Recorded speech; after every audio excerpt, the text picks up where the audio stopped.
A very good day to all of you.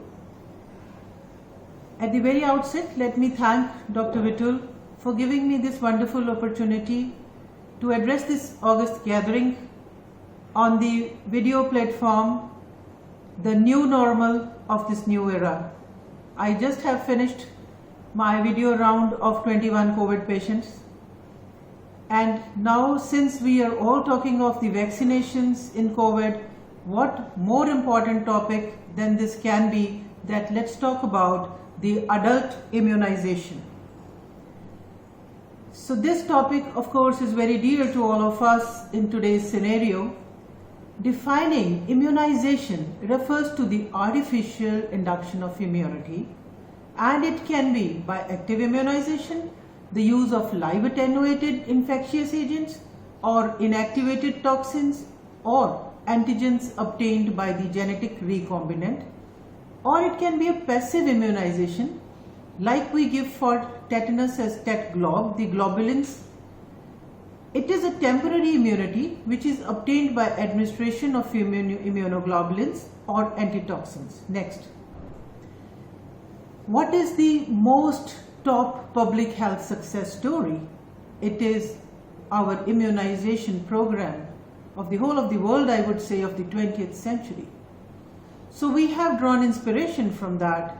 We have been successful in eradicating smallpox in 1978, and there were so much of rejoicing when we were able to eradicate polio. Louis Pasteur said, "When meditating over a disease, I never think of finding a remedy for it, but instead a means of preventing it."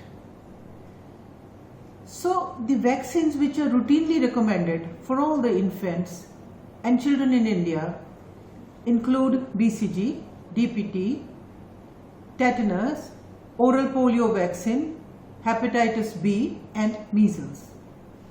The vaccines which are optional in Indian immunization childhood program are the H influenzae, hep titer, Japanese encephalitis vaccine, chickenpox, herpes zoster and human papilloma virus and rotavirus diarrhea, etc. Why adult immunization? That's very important and a very valid question in today's era. Because the vaccines for adults, this is again built on the success of the childhood immunization program. We were able to eradicate so many diseases because of the vaccinations. And these new vaccines, which are like pneumococcal, they are targeted only for adults because aging makes them more susceptible. At no other times we would have understood this concept that who suffers more in COVID today is the aged population. And the recognition of the burden of adult vaccine preventable diseases. When we know we can prevent pneumococcal pneumonias, why not? Vaccine is available, why not do so? And the adult immunization recommended in India are the Tdap, the influenza, the hepatitis B, the varicella, meningococcal, MMR, pneumococcal, hepatitis A, human papilloma virus for prevention of cervical cancer, and herpes zoster. This is the adult immunization schedule, which is an age-based recommendation 2012 of US, and our Indian recommendation by the ACIP is also a similar one. So let us have a look, because this is a very, very detailed one and this is very, very important. This is age based. They have divided into 19 to 26, 27 to 49, 50 to 59, 60 to 64 and more than 60. The blue ones are the ones which are recommended only if some risk factor is present, and yellow is recommended for all who meet the age criteria, and red is the contraindication or not recommended. So out of the tetanus, diphtheria, pertussis, it has every 10 years the vaccine needs to be given, and it is to be replaced by TD because the childhood program has covered the DPT. The human papilloma virus, 3 dosages need to be given but only till the 19 to 26 years of age, that is before the sexual debut. The varicella vaccine should be given to all and 2 doses required. Zoster vaccine has to be given after the age of 65 in high risk individuals, and MMR is to be given to 1 or 2 dosages, and after the age of 59 only 1 dosages. Influenza vaccine is to be given annually 1 dose to individuals after the age of 50, and pneumococcal after the age of 65 only 1 dose. Before that you can give 1 or 2 doses, and Hep A only if the patient is in need of it. We will discuss it later. And Hep B, these days it's been in the childhood program, and if somebody is not vaccinated we should give it. Meningococcal only if required when there is kind of an epidemic. Now let us have a detailed look. Now the hepatitis A, the study at Dhawan had seen that seroprevalence for protective HIV antibodies in high socioeconomic status was 54% and in low socioeconomic status was 85%. And Jindal study by Dr. Jindal had seen the HIV antibodies incidence of around 66%. And Hep B, the prevalence in India is 1 to 2%, and chronic HBsAg positivity rate in India is 4.7%. And human papilloma virus, nearly 80% of the sexually active women and men are infected with HPV. In India, it is 1,32,000 new cases and 74,000 deaths per year. Pneumococcal, the study of international clinical epidemiology showed the case fatality rate in southern India with pneumococcal pneumonia 19%, with bacteremia 21%, with meningitis 34%, and 23% of the IPD patients were more than 50 years of age. So that's how if the program has to be based on other indications like their comorbid conditions. So here we will be discussing the vaccination needed during pregnancy on the immunocompromised conditions, the HIV, the diabetes, the asplenic patients, the chronic liver disease, the kidney failure, and the healthcare professionals. Again here, the blue is the recommended if some risk factor is present, and concentrate on the yellow because this is the one which we want to give, and red is of course the severe contraindication. So in pregnancy and in immunocompromised and in HIV, the CD4 count less than 200, the main contraindications are the varicella, the zoster, the MMR, because these are live vaccines. So this is carry home message number 1, the contraindication of these vaccines in this age group. During pregnancy, we can give the TD vaccination, and human papilloma vaccination has to be given not during pregnancy but 3 dosages to the females throughout the age of 26 years. Any one of them, may be immunocompromised, may be diabetic, but if it is less than 26 years and the person before the first sexual debut, give it to all the females. Then coming to the influenza vaccine, 1 dose annually, pneumococcal vaccine 1 or 2 dosages, hepatitis A if required, Hep B, now that most of us are covered with the hepatitis B vaccination, so booster only if required, and meningococcal also 1 or more dosages in case there is indication of any epidemicity. So DPT vaccines, it's a 2-dap vaccines, they are available. The efficacy is 92% in the recent randomized control studies. Recommended age group is 18 to 64 years. 3 dosages if never vaccinated at 0, 4 and third at 6 to 12 months after second. But most of us are vaccinated, so 1 dose of TD every 10 years. Healthcare professionals, especially those in direct contact, should receive a single dose of TD if 2 years or more have elapsed since the last dose of TD vaccination. Women planning pregnancy should receive 1 dose of TD if they had not received it previously. If they have it, there is no need of it. Now for pregnant women, let us see when was the last dose given and how is it recommended. If the last dose was given more than 10 years back, then 1 dose in second and third trimester. If the last dose was given less than 10 years back, that is between 2 to 10 years, then only 1 dose immediate postpartum. But if we say it was never given, then 3 dosages of TD 0, 1 and 6 months. And if there is an outbreak and previous unimmunized or TD before 2 years, then give 1 dose of TD. The contraindications of any vaccine is the anaphylaxis or encephalopathy, if there was any history of acute illness, and any vaccination will be deferred until any of the acute illness is resolved. None of the vaccinations should be given if the patient is sick for any of the other reasons, like any of the fever is continuing, say enteric fever, say malaria. So the idea is patient has to be healthy.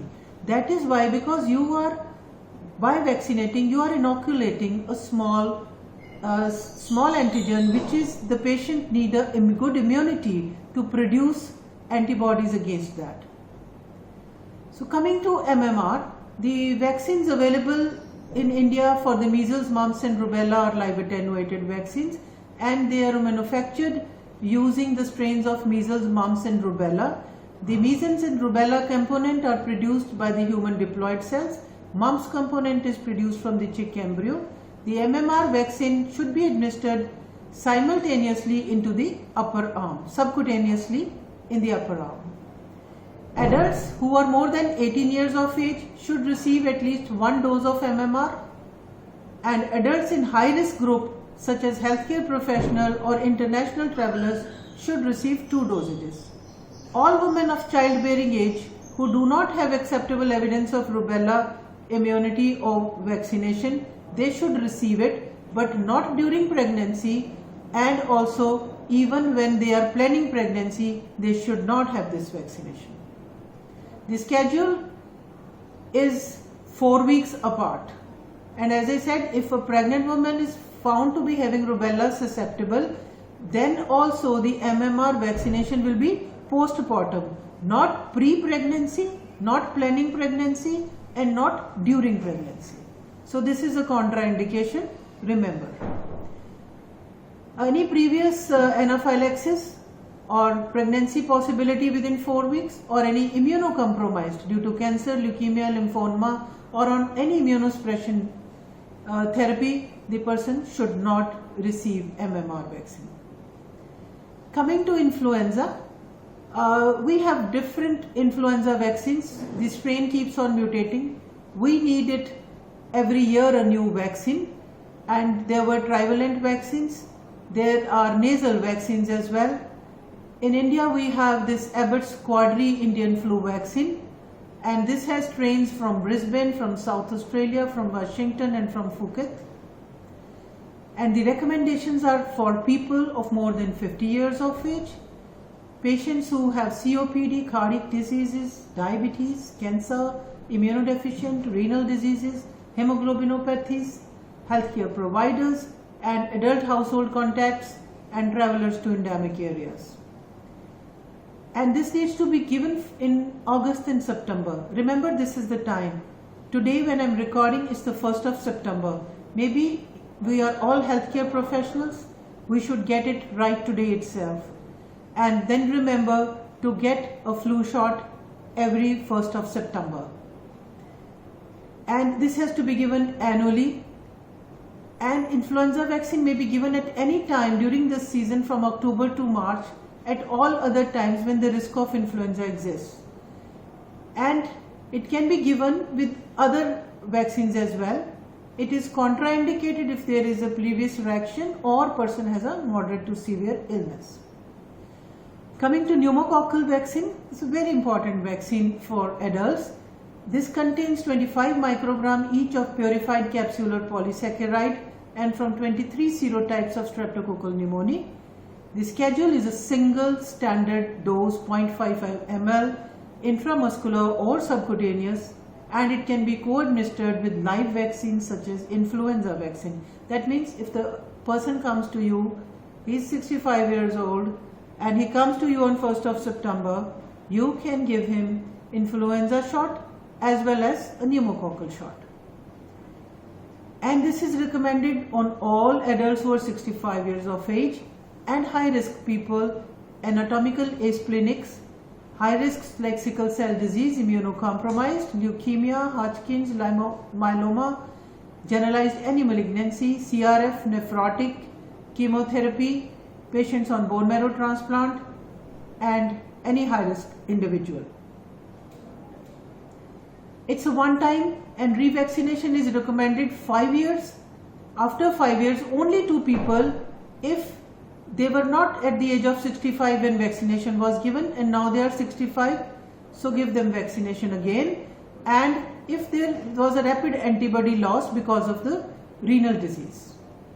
Now coming to hepatitis B vaccination, I presume that most of us, the children, the young adults, the senior adults, we all are by now, all India is vaccinated by hepatitis B, because we had done it as when hepatitis B was made available 20 years back. We had done it with full josh that we had vaccinated everybody, and this has to be given to all immunocompetent adults, 1 ml dose. If somebody has not received it, it has to be given intramuscularly at 0, 1 and 6 months. Now that it is in the Indian childhood program, so all the children born and all the children who are now around 25-30 years old, they all have been vaccinated in the childhood because it is in the national government childhood program. So how much protection it gives? It's wonderful. That is how we have almost now reduced our cases of hepatitis B, because the vaccines give an excellent response. It can give you protection by the first dose to around 30%, by the second dose protection is 80%, and by the third dose the protection is 95%. And the recommendation is for all unvaccinated adults who are at risk. For them it is 0, 1 and 6 dose. All adults who are seeking protection from HBV, including post-exposure prophylaxis. And pre-vaccination screening is actually not required in the general population because it is not cost effective in India, and since we vaccinated most of us, it's not required. What is important is, many times the medical students, the doctors who want to go abroad, they come across with this issue that when were you vaccinated, what are your HBV titers? So now how to go about it? What should we do? What should we test?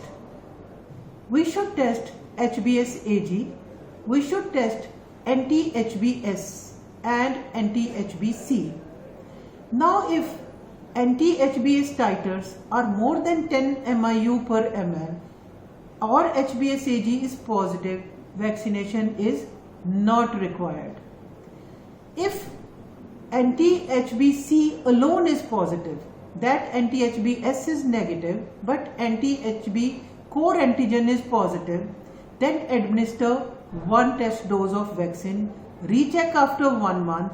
Again, if anti-HBs, which is the most important thing, if anti-HB surface antigen antibodies are more than 10 MIU, then vaccination not required. If they are less than 10 MIU, then do the complete vaccination schedule like 0, 1 and 6, 3 dosages. If the antibodies are not present to core or to surface antigen, both, then you administer the complete vaccination schedule.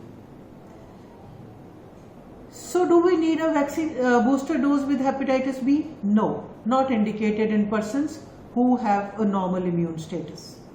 But for CKD patients, the need for booster dosages should be assessed by annual antigen antibody titers against HBs antigen. So anti-HBs antibody titer, test them.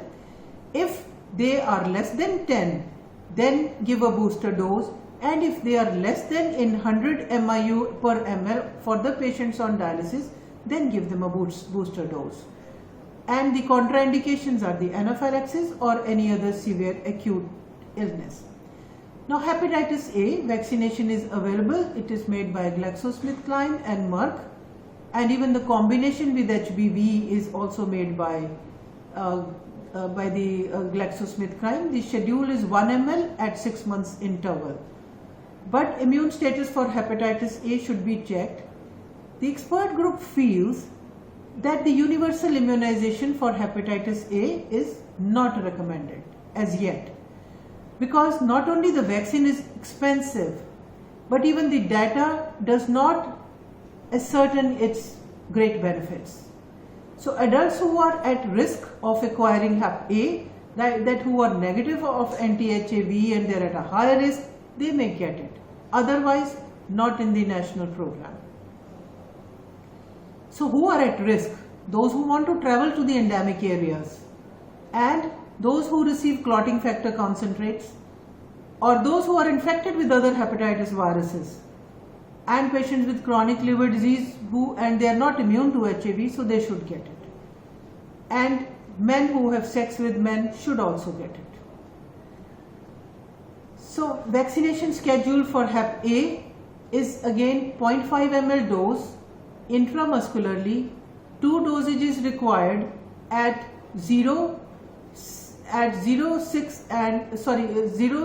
or after 18 months. Contraindication is against anaphylaxis and no need to give it during pregnancy. Now coming to chickenpox, varicella vaccine, it's very important. 2 live attenuated strains are available, one by GlaxoSmithKline, one by Ocavax, and the schedule is less than 13 years, 1 dose of 0.5 ml subcutaneously. More than 13 years, 2 doses are recommended. At the interval should be 4 to 8 weeks. And in adults, it is recommended in only susceptible adults or adolescents. All adolescents should be vaccinated. Especially important to the healthcare professionals or family contacts of immunocompromised people. Contraindicated in anaphylaxis, pregnancy or planning pregnancy, immunocompromised persons, and what is important is salicylates to be avoided for next 6 weeks after receiving a varicella vaccine because of the risk of Reye syndrome. Now coming to another important vaccination which is, I would say, very neglected. It is HPV, human papilloma virus, because the infection is the precursor to the cervical cancer, and if we are able to vaccinate our girls, we will be able to eradicate cervical cancer. So look at the potential of the vaccine and look at the potential, I would say, cure effect of a vaccine prevention, which will be of such a tremendous importance for all girls who are going to be women and aged in next coming years. So 2 types of vaccines available. The quadrivalent vaccine, which contains proteins like HPV 6, 11, 16 and 18 and Cervarix. The schedule is 3 dosages, 0.5 ml intramuscularly at 0, 2 and 6 months. The recommendation that the vaccine has to be delivered early, prior to the exposure of HPV virus. Therefore, immunization must precede the sexual debut. The age of initiation should be all girls at 10 to 12 years of age. I think it's the girls are at that 5 to 6 years. They are in 5th or 6th class by their 10 to 12 years. So I think so it should be made kind of a compulsory in the schools. We can sensitize the teachers, we can sensitize to have programs in the school to vaccinate all 5th or 6th or 7th class students, because that is the time, and this can be done so easily in the schools where the children come, and that is the right time to catch up for this vaccination, because this has to be done in any case before 26 years of age. And if we are able to catch up on 5th, 6th, 7th, 8th classes, this will be very wonderful. The contraindications are again pregnancy, hypersensitivity. This is not contraindicated during lactation, but anyway this needs to be given much before. And this can be administered to the immunosuppressed individuals as well. There are several mild self-limiting problems: pain, redness, fever, itching, moderate fever. So now the natural history of HPV infection and potential progression to cervical cancer is that if we give the vaccine between the clearance of the HPV will be 80%, and this is tremendous. Meningococcal vaccine, the vaccine does not induce herd immunity, so hence no effect on nasopharyngeal carriage. Sorry for the interruption. Meningococcal vaccine can be used after 18 to 12 hours of reconstitution. The schedule is 0.5 ml subcutaneously in the deltoid region. Recommended to healthcare workers, close contacts in the interepidemic periods, or travelers or the pilgrims. Mass vaccination is not considered and during the interepidemic periods, people who are immunocompromised, they can be given to the healthcare professionals. Herpes zoster or shingles, this is caused by the reawakening of the chickenpox, and we all know this is a rash along the nerve radicals, very painful for the lifetime. The vaccine Zoster-Zex is not available in India, but it is a good vaccine. Single dose 0.65 ml dose subcutaneously in the upper arm, recommended for people who are more than 60 years of age and for other high risk groups who are having other comorbid conditions of CKD, rheumatoid, etc. And what are the vaccines which are recommended for healthcare workers, which is very, very important? We must make sure that we all are vaccinated, all our staff, all our healthcare workers, include everybody right from class 4 to nurses to paramedics.